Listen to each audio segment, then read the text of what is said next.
Ang simula ng alamat. Sa puso ng sinaunang Egypt, may isang reyna na higit pa sa isang alamat. Siya ay pinuno, mangingibig at mandirigma. Siya ay si Cleopatra Pitothea Philopator.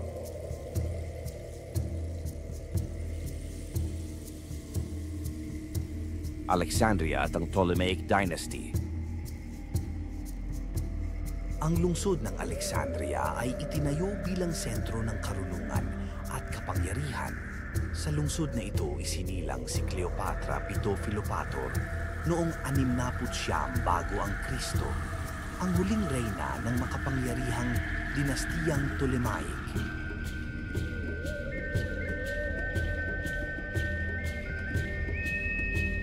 Edukasyon ni Cleopatra. Mula pagkabata, si Cleopatra ay hinubog bilang pinuno. Tinuruan siyang bumasa ng hieroglyph, magsalita ng siyam na wika at unawain ng agham at filosofiya. Sa kanya, hindi lang mahalaga ang kagandahan, kundi ang talino.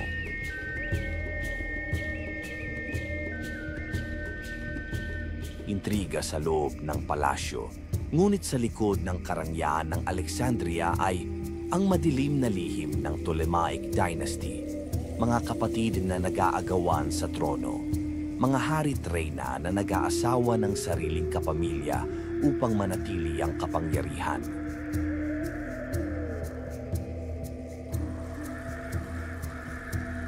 Ang ama ni Cleopatra, si Ptolemy Dodasen Auletes. Ang kanyang ama, si Ptolemy Dodasen Auletes, ay isang pinunong hinamak ng kanyang mga mamamayan. Kilala siya sa pagkagahaman sa kayamanan, kaya't binayaran niya ang Roma upang manatili sa trono.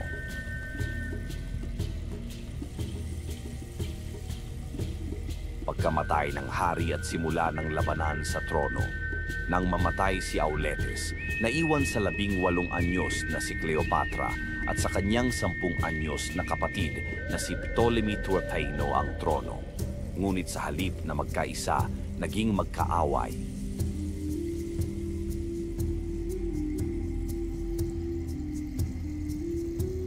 Pagtataksil at pagkatalsik ni Cleopatra, si Ptolemy III, dahil sa impluensya ng kanyang tagapayo, ay itinaboy si Cleopatra mula sa Kapitolyo. Sa isang iglap, nawala ang lahat, ang kanyang titulo, ang kanyang kapangyarihan at ang kanyang trono.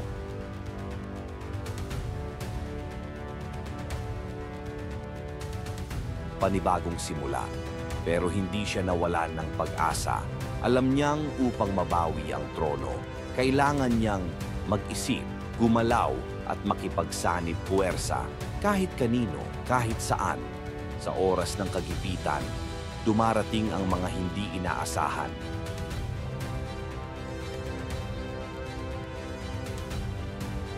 Ang pag-akyat sa trono, recap at pagpasok sa kwento.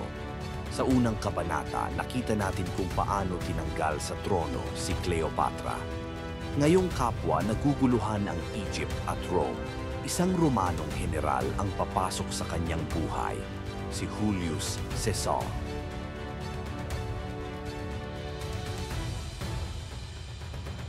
Pagdating ni Caesar sa Alexandria, noong 48 BCE, dumating si Julius Caesar sa Alexandria, kasunod ng kanyang karibal na si Pompey, na pinaslang ng mga tagapayo ni Ptolemy III. Hindi natuwa si Caesar. Isang galit na Romano ang nasa puso ngayon ng Egypt.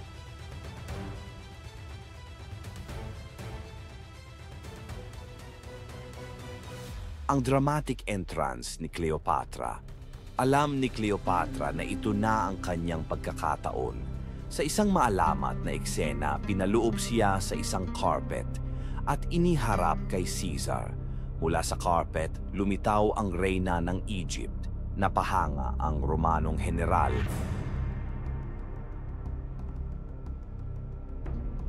Ang alyansa, Cleopatra at Caesar. Hindi lamang pisikal na kagandahan ang nakita ni Caesar. Nabigani siya sa talino, gilas at determinasyon ni Cleopatra. Nagkaalyansa sila at higit pa ron, nagkaroon sila ng relasyon.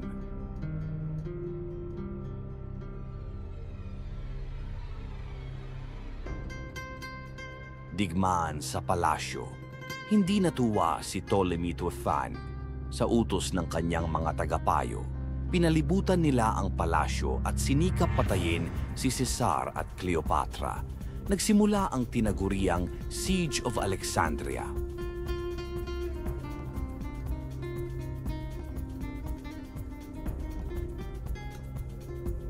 Pagkatalo ni Ptolemy 13, dumating ang mga Romanong reinforcements mula sa Asia Minor.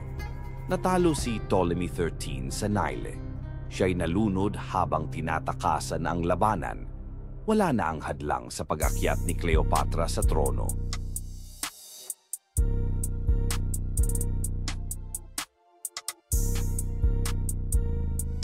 Pagsilang ni Caesarion.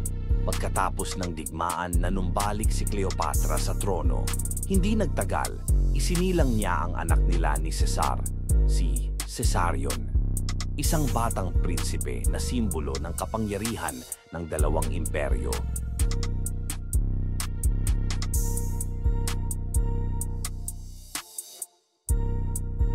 Pag-alis ni Cesar pabalik ng Roma, ngunit si Cesar ay kailangang bumalik sa Roma. Naiwan si Cleopatra sa Egypt bilang nag-iisang reyna, ina ng anak ng pinakamakapangyarihang lalaki sa mundo. Ngunit may bagyong paparating sa Egypt at sa Roma.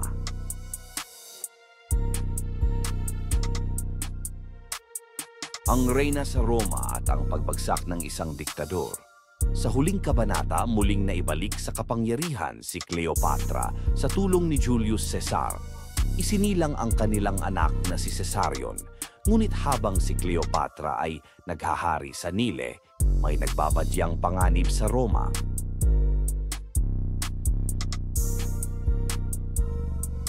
Pagbisita ni Cleopatra sa Roma. Noong 46 na BCE, dumating si Cleopatra sa Roma kasama si Caesarion. Tumira siya sa villa ni Caesar sa labas ng lungsod. Nabigla ang mga taga-Roma, isang banyagang reyna, may anak pa sa diktador.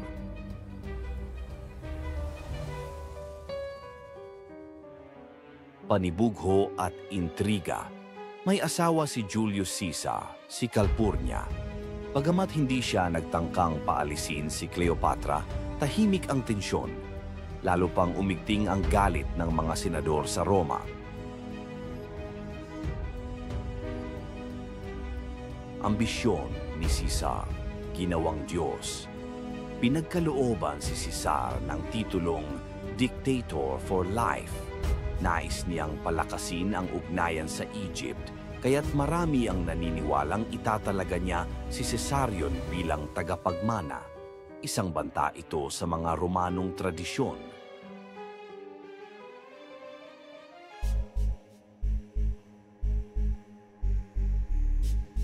Ang Ides of March, pagpatay kay Caesar. Noong Ides of March, Marso 15, 44 na BK, nagtamo ng 23 saksak ang Romanong general, diktador at konsul ng Republika ng Roma na si Julius Caesar mula sa kanyang mga kapwa politiko. Ang minsay kanyang mga kaalyado na humubog sa Roma ang siya ring kumitil sa buhay ng diktador sa loob ng Senado sa Rome, Italy. Ang kanilang takot sa pag-abuso ni Julius Caesar sa kapangyarihan ang tinuturong motibo ng nasa higit 60 senador na nagtulong-tulong upang isagawa ang asasinasyon.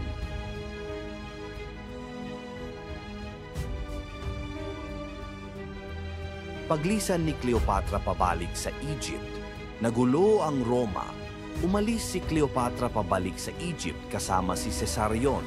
Umasa siyang maililigtas ang kanyang anak at mapapanatili ang kanyang kaharian sa gitna ng kaguluhan.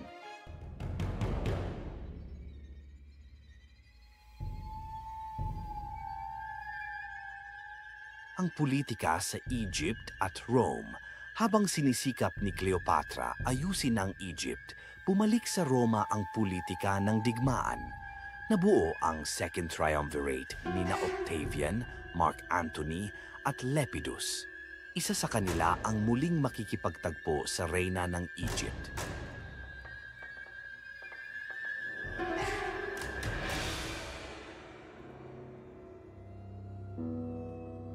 Isang bagong alyansa ang uusbong, ang pag-iibigan ni Cleopatra at Mark Antony.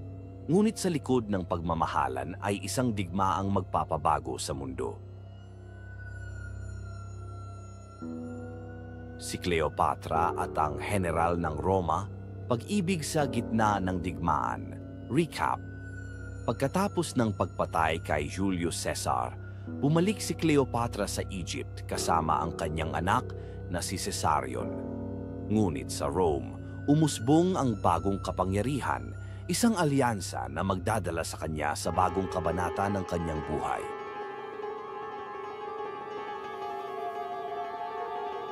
Ang pagtatagpo ni Cleopatra at Mark Antony. Si Mark Antony, isang magiting at makapangyarihang general, isa sa mga pinuno ng Second Triumvirate, ay humiling ng pagpupulong kay Cleopatra sa Tarsus, Asia Minor. Doon nagsimula ang isa sa pinakakontrobersyal na pag-iibigan sa kasaysayan.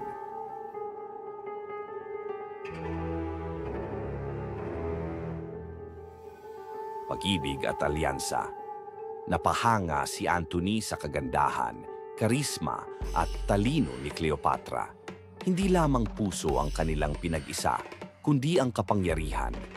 Binalik ni Cleopatra ang yaman ng Egypt upang suportahan si Antony laban kay Octavian.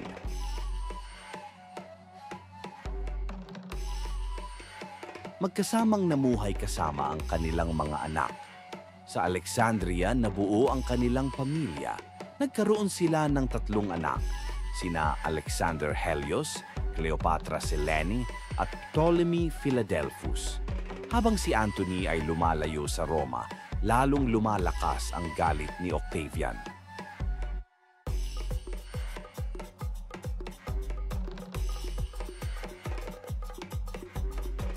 Donations of Alexandria.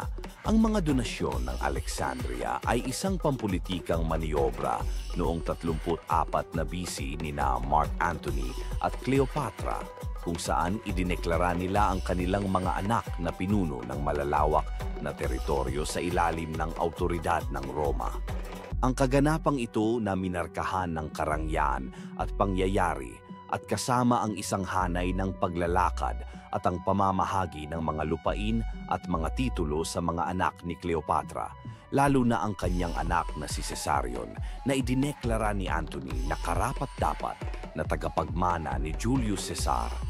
Tinuring ito ng Rome bilang pagtataksil. Giyera laban kay Octavian. Hindi na matiis ni Octavian ang pamamayagpag nina Antony at Cleopatra. Ipinahayag niya ang digmaan, hindi laban kay Antony, kundi laban kay Cleopatra mismo, isang banyagang reyna.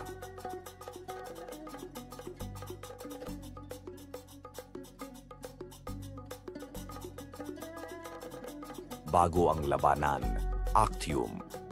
Ang pinakamalaking digmaang pandagat sa panahong iyon, ang labanan sa Actium ay nagbabadyang sumiklab. Nasa iisang barko sina Antony at Cleopatra laban sa puwersa ng Roma. Ngunit ang tadhana ay maglalabas ng matinding trahedya.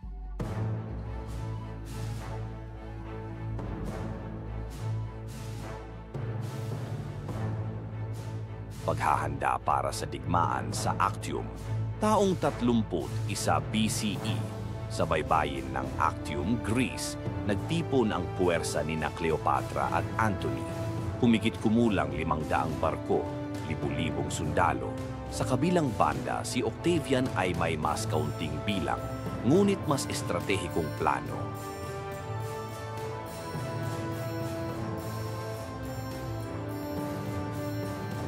Simula ng labanan, umuugong ang dagat. Nagsimula ang labanan sa pagitan ng 2 hukbo. Pinangunahan ni Cleopatra ang kanyang hukbo. Ngunit habang ang labanan ay tumitindi, isang desisyong magbabago ng lahat ang kanyang ginawa.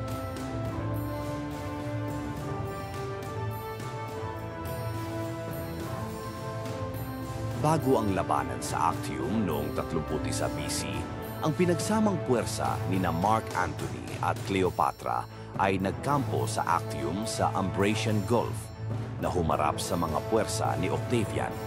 Ang fleet ni Antony, bagamat posibleng mas malaki, ay binubuo ng mas mabibigat at mabagal na barko. Ang mga puwersa ni Octavian na pinamumunuan ni Agrippa ay mas maliit ngunit mas mabilis at madaling mapakilos. Ang hukbo ni Antony ay nahaharap din sa mga problema sa supply, desertions at kahinaan sa lokasyon ng marshy. Subalit, isa sa mga general ni Antony, si Quintus Dellius, ay kumampi kay Octavian na inihayag ang mga plano ni Antony sa labanan. Si Cleopatra, kahit na sa una ay naroroon at nagpapayo kay Antony, sa huli ay tumakas sa labanan kasama ang isang bahagi ng kanyang hukbo na humantong sa pagkatalo ni Antony.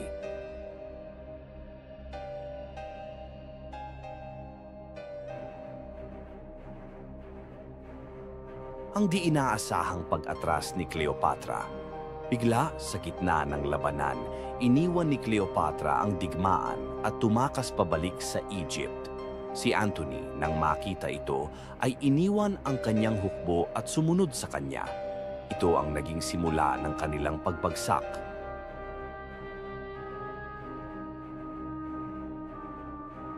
Tagumpay ni Octavian. Winasak ni Octavian ang natitirang hukbo ni Antony. Mabilis na lumaganap ang mga balita. Tinalo ang reyna ng Egypt, natalo ang dakilang general ng Roma na si Antony. Mabilis na tinahak ni Octavian ang daan patungong Alexandria.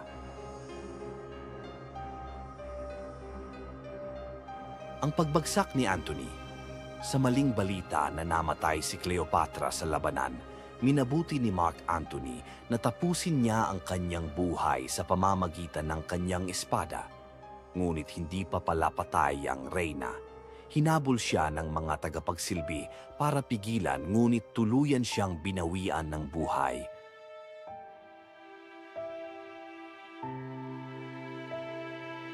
Ang plano ni Cleopatra at ang ahas. Alam ni Cleopatra na darating na si Octavian upang dalhin siya upang maging isang bihag sa Roma. Ayaw niyang maranasan ang kahihiyan na bigong maglakad sa ilalim ng kanyang tagumpay.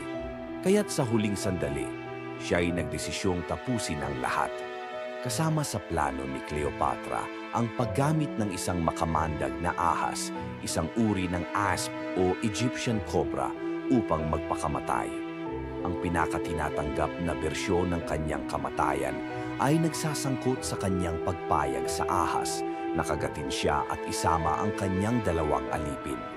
Ang ahas ay madalas na nauugnay sa kapangyarihan at ang monarkiya sa Egyptian culture na maaaring magdagdag ng isang simbolikong elemento sa kanyang huling pagkilos.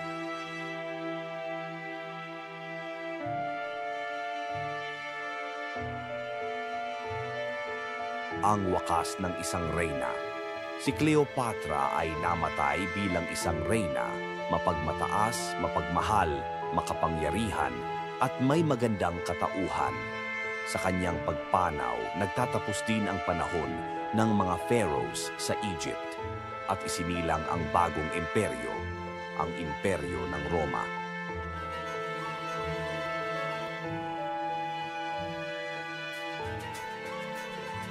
Pagkatapos ni Cleopatra, ang pamana ng isang reyna. Sa Actium, bumagsak ang puwersa ni na Cleopatra at Mark Antony. At sa huling sandali ng kanyang buhay, pinili ni Cleopatra ang kamatayan kaysa kahihiyan. Ngunit ang kanyang kwento ay hindi natapos sa kanyang huling hininga. Ang pagbagsak ng Ptolemaic Empire. Pagkamatay ni Cleopatra, tuluyan nang isinama ni Octavian ang Egypt sa imperyo ng Roma.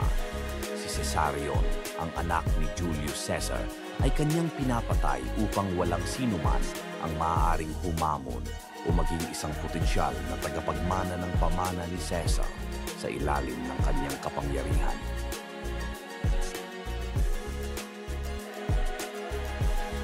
Ang mga anak ni Cleopatra. Ang tatlo pang anak ni Cleopatra kay Antony ay dinala ni Octavian sa Roma.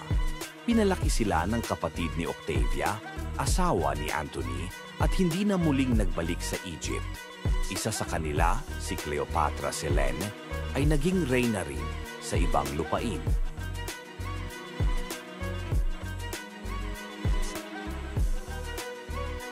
Ang pag-angat ni Octavian bilang Augustus Caesar.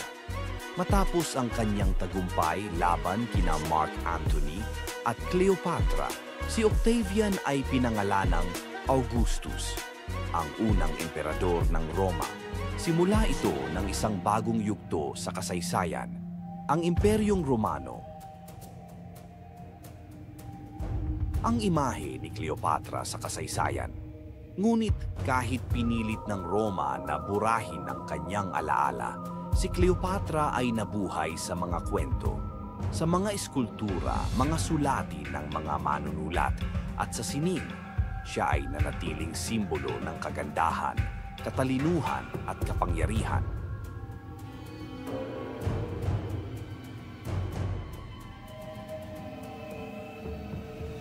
Cleopatra sa panitikang kanluranin at makabagong sining. Lumipas ang mga siglo at bumangon si Cleopatra bilang alamat mula sa dula ni Shakespeare hanggang sa mga pelikula ng Hollywood.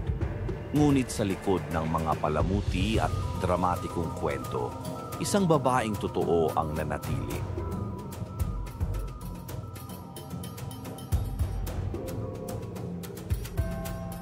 Ang tunay na pamana ni Cleopatra. Ang tunay na Cleopatra ay higit pa sa isang reyna ng kagandahan. Isa siyang leader, isang diplomat, isang inang handang isugal ang lahat para sa kanyang anak at kaharian. Ang kanyang buhay ay paalala na kahit sa daigdig ng mga lalaking emperador, may isang reyna na nagningning.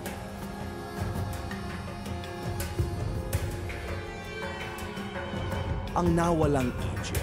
Pagkatapos ng kamatayan ni Cleopatra, unti-unting nawala ang kalayaan ng Egypt. Naging lalawigan ito ng Roma. Ang mga templo ay nawasak, ang kultura ay napalitan, at ang huling reyna ay ginawang alamat sa halip na bayani.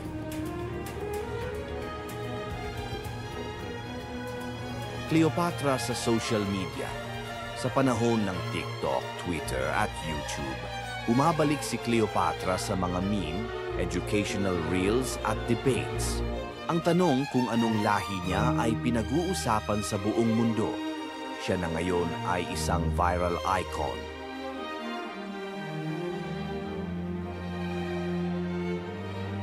Otro, pagtatapos ng dokumentaryo. Ang kwento ni Cleopatra ay kwento ng bawat isa sa atin sa pagnanais na maunawaan, respetuhin at hindi malimutan. Salamat sa pagsama sa ating dokumentaryo. Huwag kalimutang mag-like, comment at i-share ang kaalaman.